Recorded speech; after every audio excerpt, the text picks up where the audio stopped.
শাহী এলান। শুনুন শুনুন নিরাসপুরের প্রজা সাধারণ, আগামী শুক্রবার যার কন্যার 12 বৎসর পূর্ণ হবে, সেই পিতা যেন তার কন্যা সহ বাদশাহ আলিয়া কাপড়ের দরবারে হাজির হয়। এ হচ্ছে নিরাসপুর আলিয়া কাপড় বাদশার আদেশ।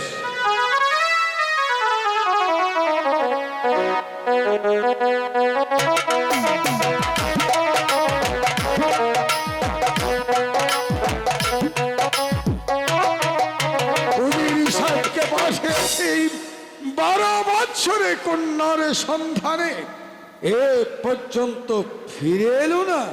গোস্তাজি মাফ হয়ে যাব না, এই তো আমি ফিরে এসেছি যাব না। এ সংবাদ উজির সাহেব, 12 বছরের কন্যার সন্ধানকে আপনি করতে পেরেছেন? গোস্তাজি মাফ করবেন যাব না, 12 বছরের কন্যার সন্ধান আমি করতে পারিনি যাব। এ কি বলছেন উজির সাহেব? এত বড় বিশাল সাম্রাজ্যের মধ্যে আপনি একজন 12 বছরের কন্যার সন্ধান করতে পারেননি, এটাও কি আমাকে বিশ্বাস করতে হবে? বিশ্বাস করুন যাব না, আমি প্রত্যেক প্রজার ঘরে ঘরে গিয়েছি, কিন্তু কোথাও আমি 12 বছরের কন্যা সন্ধান করতে পারিনি যাব। বুঝতে পেরেছে, কেউ আপনারা 12 বছরের কন্যার সন্ধান দিতে পারবেন না। আমি নিজেই করব 12 বছরের কন্যার সন্ধান। এই কে আসিস? রাজ জ্যোতিষীকে পাঠিয়ে দে।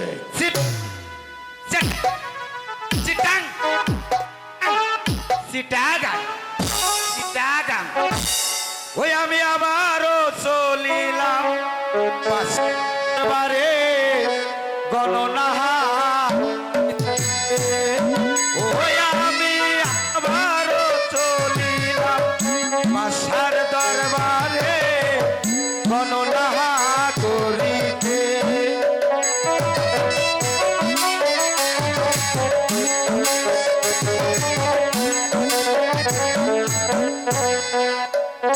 কি ব্যাপার আপনি এখানে?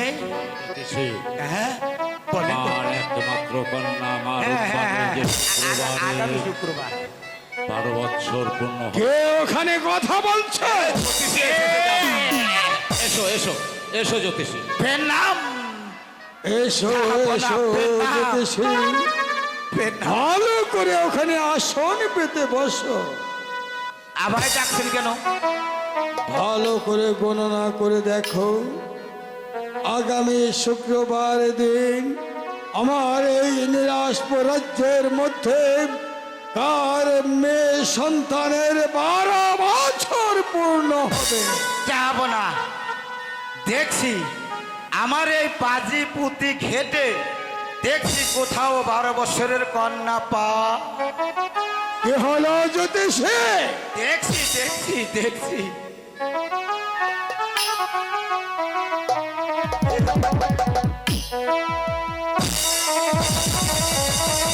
কি হলো রাজ জ্যোতিষী, তুমি অমান করছো কেন? যাব না। প্রথমে আমার একটু ভয় হচ্ছিল, তোমার কোনো ভয় আপনাকে নেই? দেখে আর ভয় নেই। আমি তোমাকে অভয় দান করছি, এই তো নির্ভয় খুলে বলো।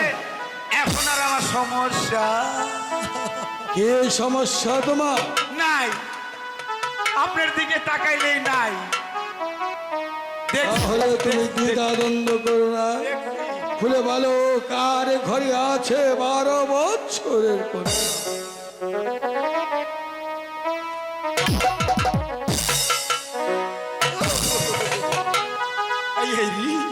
কোন দিকে যাই, যেদিকে তাকাই সেদিকে বিপদ। হ্যাঁ, যা থাকে মোর ভগবান, আমি তো আর বলবো না, বলবে আমার ওই বাজি। হরে কৃষ্ণ হরে, 12 বছরের কন্যা, হরে কৃষ্ণ হরে। এটা কি? কি হলো জ্যোতিষী? সর্বনাশ, যাব না। কি হয়েছে? একটু বেশি হয়ে গেছে। হ্যাঁ, মানে 12 বছরের কন্যা এটা না, এটা হচ্ছে 12 বছর 9 মাস 8 দিন আমাদের জ্যোতিষী মেলের মেয়ে। এ দিয়ে হবে না, যদি সে আগামী শুক্রবার দিন কার ঘরের মেয়ের বয়স 12 বছর পূর্ণ হবে। ঠিক আছে, যাব না। আপনার তো আমায় অভয়দান করেছে। তুমি যদি এই 12 বছরের কন্যার সন্ধান দিতে পারো, সারা জীবন বসে খাবে। শুধু তুমি নাও, তোমার 14 পুরুষ বসে ঠিক খাবে। আছে, যাব না। সে আমি ধন এক্ষুনি রত্ন গণনা করে তোমায় দেখছি। উপহার দেব।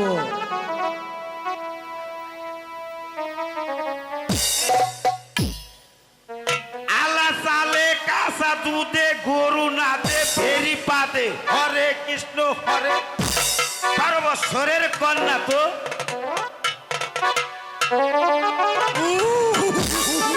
কি হয়েছে তোমার? আমি কোন দিকে যাবো? কি হলো যাব না। বলো। আমি তো তোমায় কথা দিয়েছি। কি রেছের তো কথা, কিন্তু আমার তো বাইরে না। হরে কৃষ্ণ হরে। 12 বছরের কন্যা আছে এই বেটা। খুলে বলো, তোমার কোনো ভয় নেই। আমি তোমার জীবনের নিরাপত্তা দেব। দিবেন তো? তুমি কেন ভয় পাচ্ছ? জীবনের নিরাপত্তা দিবেন তো? অবশ্যই দেব। তাহলে শুনুন, হরে কৃষ্ণ হরে। 12 বছরের কন্যা তো দেখছি আপনারই ঘরে। আমার ঘরে কার সন্তানের 12 বছর পূর্ণ হবে? আপনি আমায় অভয়দান করেছেন, নিরাপত্তা দিবেন। আমি আপনাকে বলে দিচ্ছি, হরে কৃষ্ণ হরে। আগামী শুক্রবার মা রূপবানের 12 বছর পূর্ণ হতে চলেছে। মা রূপবান আছে এই বেটা উজিরের ঘরে। যাও, তুমি ভাই অপেক্ষা করো। আমি তোমায় কথা দিয়েছি, সারা জীবনে বসে খাবে। ঠিক আছে।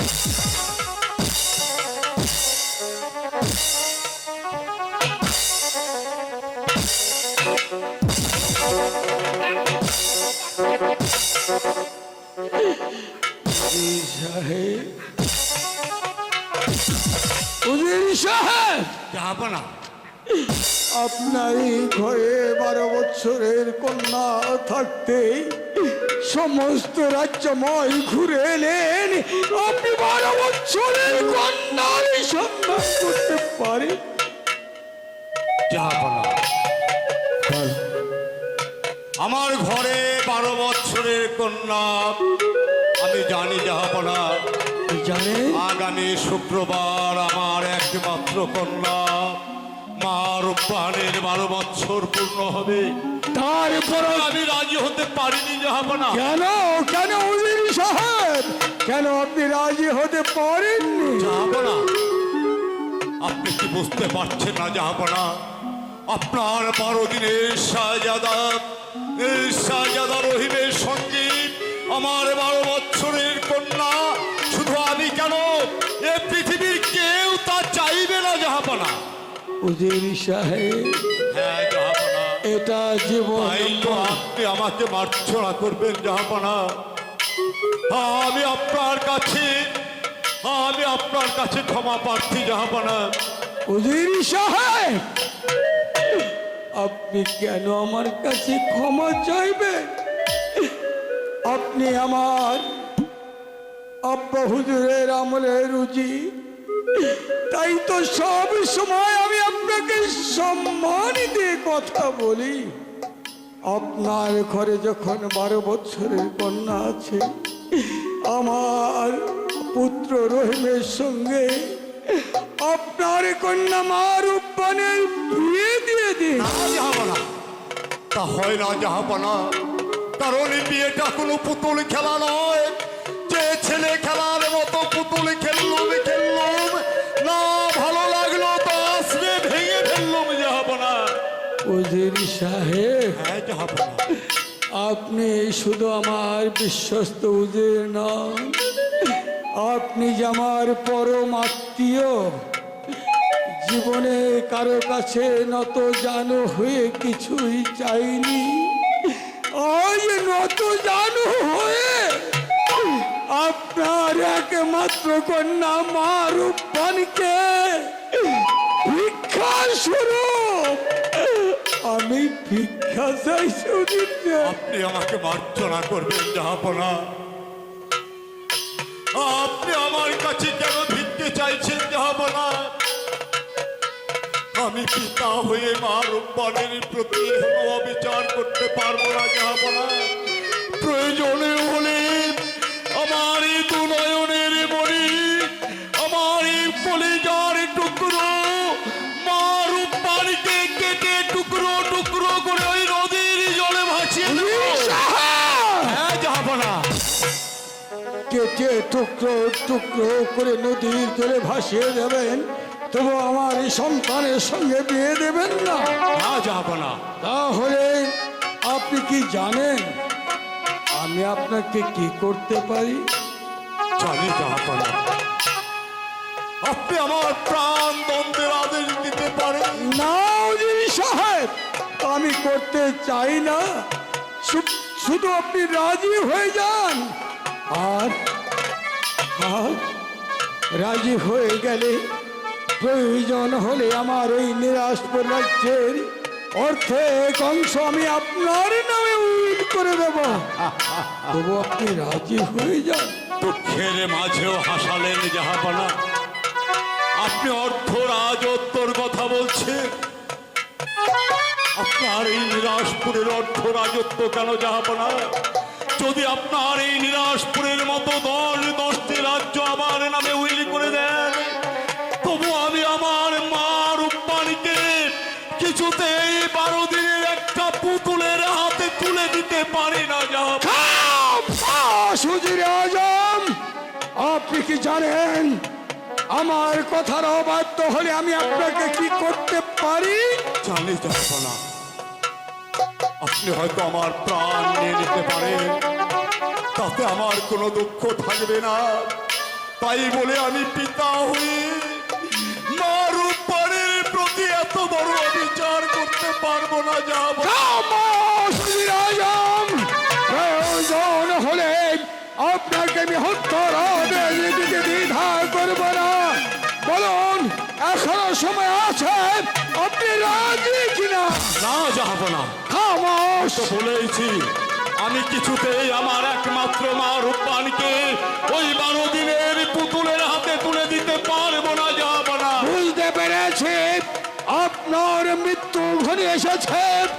আপনার মৃত্যুকে কেউ রোধ করতে পারবে না। এই কাশিস জল্লাদকে পাঠিয়ে দে। ছিলাম নিদ্রা জাগরণে, হঠাৎ কেন ডাক পড়লো রাজ দরবারে, জানি না এই মুহূর্তে ওই আমার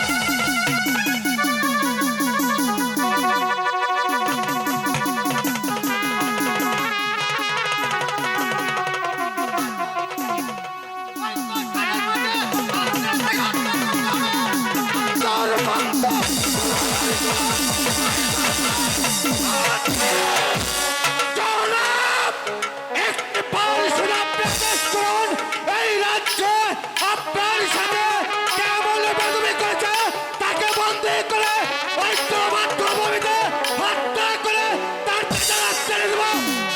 আর পদতলে জল্লাদ, যা বলো এই মুহূর্তে বন্দি করো অবাধ্য উজিরকে। আচ্ছা যা বলো।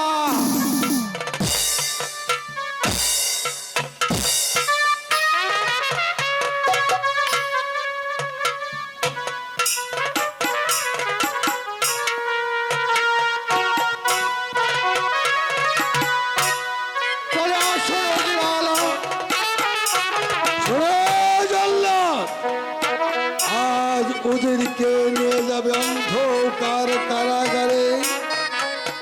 আগামীকাল প্রকাশ্য পরে একা সুরচ্ছেদ করবে। আপনি শুধু একটি বাঙালি হুকুম করুন, উজির কানে এখানেই শেষ।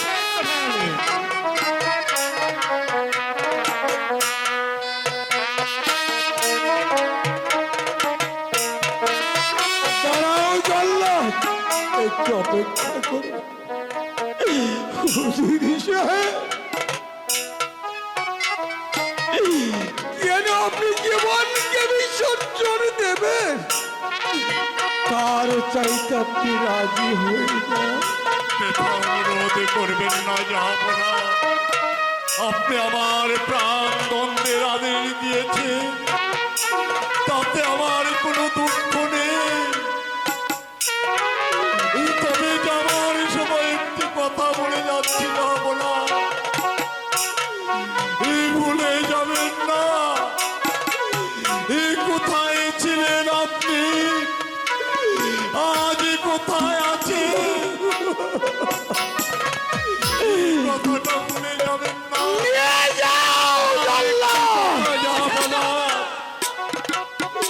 আমি চলে যাওয়ার পর আমার অবর্তমানে আমার মারুফানের প্রতি যেন কোনো অবিচার করা না